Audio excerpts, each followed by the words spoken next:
નમસ્કાર મિત્રો આજે તમારી સમક્ષ જેમની ઉંમર ખૂબ વધતી જાય છે અને છતાં લગ્નમાં ખૂબ જ વિઘ્નો આવે છે, અડચણો આવે છે, તો તેના માટે કયા ઉપાય કરવા જોઈએ? જ્યારે એમના સંતાનો ઉંમર વધતી જાય તે સૌથી વધારે પીડાકારક એમના માતા પિતાને થતી હોય છે. એમના માતા પિતાને ખૂબ દુઃખ થતું હોય કે મારા સંતાન બધી રીતે સારા છે, સારું એજ્યુકેશન છે, સારી ધન સંપત્તિ છે, સારી નોકરી છે, સુંદર છે, સારો સ્વભાવ છે, છતાં જે પાત્ર અમે શોધી રહ્યા છીએ પાત્ર કેમ નથી મળતું? તો મિત્રો, જીવનની અંદર ગ્રહોનો ખૂબ મોટી અસર આપણા જીવનમાં જોવા મળે છે.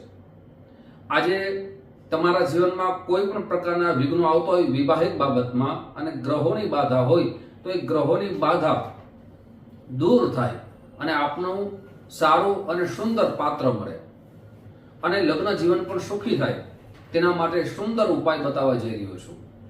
આ ઉપાય યોગ પણ કરી શકે અને યુવતી પણ કરી શકે. જ્યારે લગ્ન ન થવાના કારણો ઘણા બધા આપ પોતે પણ હોઈ શકે. જીવનમાં એમ થાય કે મારું કેરિયર બની જાય ને પછી હું લગ્ન કરીશ. આ કેરિયર બનાવવા માટે જીવનની અંદર ઘણી વખત આપણી વય ખૂબ મોટી થઈ જાય છે. સાથે દીકરીઓ ભણે છે એ બહુ સારી વાત છે અને ભણવું જોઈએ, વિદ્યાભ્યાસ કરવો જોઈએ, પણ એ વિદ્યાભ્યાસ કર્યા પાછળ એના જેવું એને પાત્ર ન મળે ત્યારે એ વય ધીમે ધીમે વધતી જાય છે. કેમ કે પાત્રતા હોય તો જીવન સુખી થાય છે. તો આ બંને માટે આજે એવો સુંદર ઉપાય બતાવવા જઈ રહ્યો છું જે ઉપાયના માધ્યમથી આપને સુપાત્ર મળી શકે છે. આ ઉપાય આપ મંગળવાર અથવા બુધવારના દિવસે આપ કરી શકો છો. આ ઉપાય સંપૂર્ણ સાંભળજો. જેમના લગ્ન થતા નથી આ વિડીયો પરિપૂર્ણ રીતે સાંભળજો અને પછી ઉપાયની શરૂઆત કરજો. આ ઉપાય કોઈ પણ મંગળવારે કરી શકો અને કોઈ પણ બુધવારે કરી શકો. હવે કઈ રીતે કરવાનો છે બરાબર સાંભળજો. જે પણ યુવક કરે છે એમને મંગળવાર અથવા બુધવારે પ્રાતકાળમાં ઉઠી જવાનું છે, એટલે કે સૂર્યોદય ઉદિત થાય તે પહેલા ઉઠી જવાનું છે. સ્નાનાદિ કર્મ કરી લેવાનું છે અને પોતાના જે પણ ઈષ્ટદેવ હોય, કુળદેવી હોય, કુલદેવતા હોય, આ બધાની જેમ આપણે રોજે રોજ જેમ પૂજા કરતા હોય પૂજા આપણે પરિપૂર્ણ કરી લેવાની છે. પૂજા પરિપૂર્ણ થઈ ગયા પછી આપણે જે વસ્તુ આપણે લખાવું છે એ વસ્તુ લેવાની છે. બહુ સરળ વસ્તુઓ છે, એમાં કોઈ પણ પ્રકારનો મોટો ખર્ચો છે નહીં અને આ બધી વસ્તુ સરળતાથી મળી જશે. સૌથી પહેલું છે કે આપને પુરુષ માટે, યુવક માટે આ ઉપાય કરો છો જેમની ઉંમર 28, 30, 32 અને 32 વર્ષ પછી વધતી જતી હોય તો એને તો ખાસ કરવાનો છે.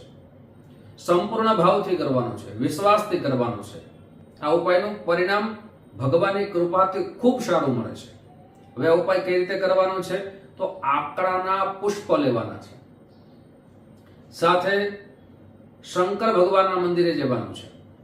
શંકર ભગવાનના મંદિરે જાઓ તો આ બધી વસ્તુ આપને લેવાની છે. સાવ સરળ છે, આપના ઘરમાં મળી જશે. આપને દૂધ લઈ જવાનું છે, આપને દહીં લઈ જવાનું છે, આપને ઘી લઈ જવાનું છે. સાથે સફેદ પુષ્પો, આકડાના પુષ્પો છે, સાથે આપણે સફેદ પુષ્પો લઈ જવાના છે અને સફેદ ચંદન લઈ જવાના છે.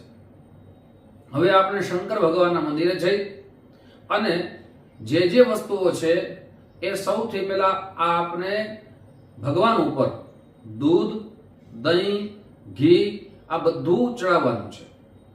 સાથે ઘણી જગ્યાએ એ પણ જોવા મળે કે મંદિરમાં પુરુષનો પ્રવેશ ન હોય, એ પૂજારીનો પ્રવેશ હોય તો આપણે પૂજારીને દરેક વસ્તુ આપી દેવાની છે. પછી શંકર ભગવાન ઉપર જો પ્રવેશ હોય તો આપ કરી શકો. શંકર ભગવાન ઉપર દરેક વસ્તુ ચડાવ્યા પછી ભગવાનને શુદ્ધ જલથી સ્નાન કરાવવાના છે.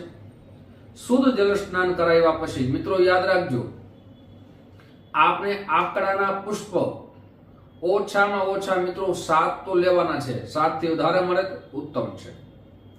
અને સાથે સાથે જે સફેદ પુષ્પો છે એ પણ આપણે 7 લેવાના છે.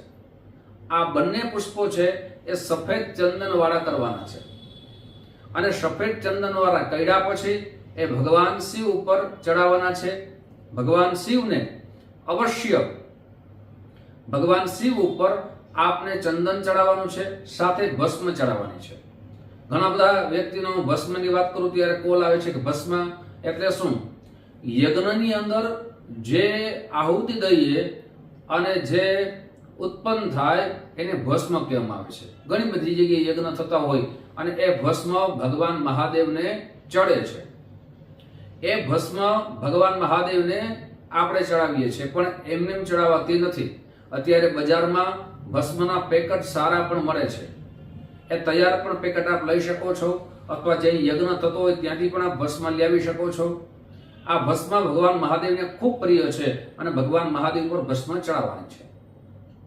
હવે મિત્રો શું કરવાનું છે? કયા મંત્રના જપ કરવાના છે? આગળ ચર્ચા કરું તે પહેલા એક નમ્ર પ્રાર્થના છે. મારા નવા મિત્રો આ વિડીયો જોઈ રહ્યા છો, મિત્રો આ વિડીયો તમને ગમે તો જરૂર ને જરૂર લાઈક તો કરજો, પણ કોમેન્ટ બોક્સમાં મહાદેવ હર જરૂર લખજો. સાથે મિત્રો આ વિડીયો તમારા મિત્રોમાં ખૂબ શેર કરજો. આ વિડીયો શેર કરવાથી એમના જીવનમાં પણ પરિવર્તન આવી શકે. લગ્નમાં જે પણ વિઘ્નો આવે છે ઉપાયના માધ્યમથી દૂર થઈ શકે. સાથે મિત્રો ઘણી વખત ઘણા બધા વિડીયોમાં હું કહી ચૂક્યો છું કે આપને જ્યોતિષની કુંડળી બતાવ્યું હોય, ઉપાય તો કરો છો મિત્રો, પણ આપણી કુંડળીમાં કયા દોષ છે અને એ દોષનું નિવારણ શું છે, શાસ્ત્રોક્ત નિવારણ શું કરવું જોઈએ, સરળ ઉપાય અમુક કયા કરવા જોઈએ, તેના માટે અહીં સંપર્ક નંબર રાખવામાં આવ્યા છે. સંપર્ક કરવાનો સમય સવારે 10 વાગ્યાથી લઈ બપોરના 1 વાગ્યા સુધી છે, સાંજે 5 વાગ્યાથી લઈ રાત્રે 9 વાગ્યા સુધી છે.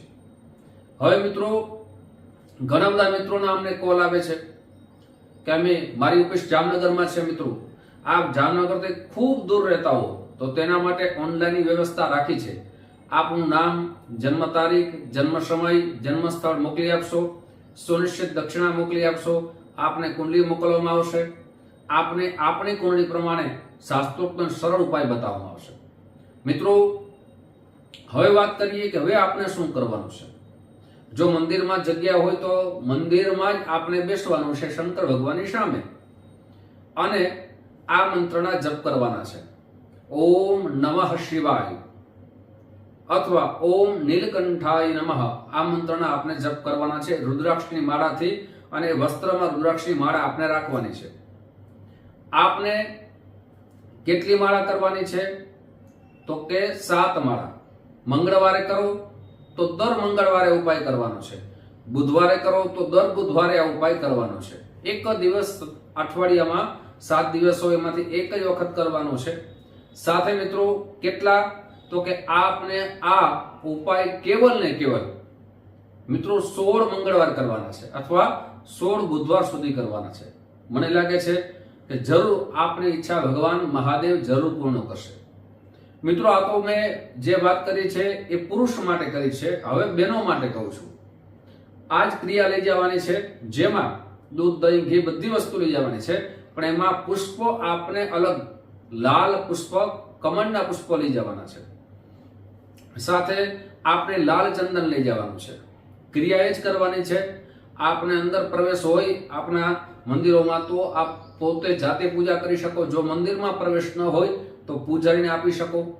અને એ બધી વસ્તુ ચડાવ્યા પછી આપને પણ જે મંત્ર આપું છું, ઓમ સર્વેશ્વરાય નમઃ સાથે ઓમ નમઃ શિવાય, આપને આ ઉપાય મંગળવાર અથવા આપ આ ઉપાય ગુરુવારે પણ કરી શકો છો. મને લાગે છે શ્રદ્ધા અને ભાવથી કરશો. આપના સુંદર મજાના જે પાત્રોને શોધી રહ્યા છો એ પત્ર જરૂર મળશે. મિત્રો આવા જ સરળ ઉપાય તમારી સમક્ષ રાખતો રહીશ. આપ જે પ્રેમ આપો છો એ પ્રેમ બદલ આપ સૌનો ખૂબ ખૂબ આભાર વ્યક્ત કરું છું. સાથે મિત્રો જે માધ્યમથી આ વિડીયો જોતા હોય, યુટ્યુબના માધ્યમથી જોતા હોય, ફેસબુકના માધ્યમથી જોતા હોય, ફોલો કરી લેજો, સબસ્ક્રાઇબ કરી લેજો. ફરીથી મળશું. મહાદેવ હર.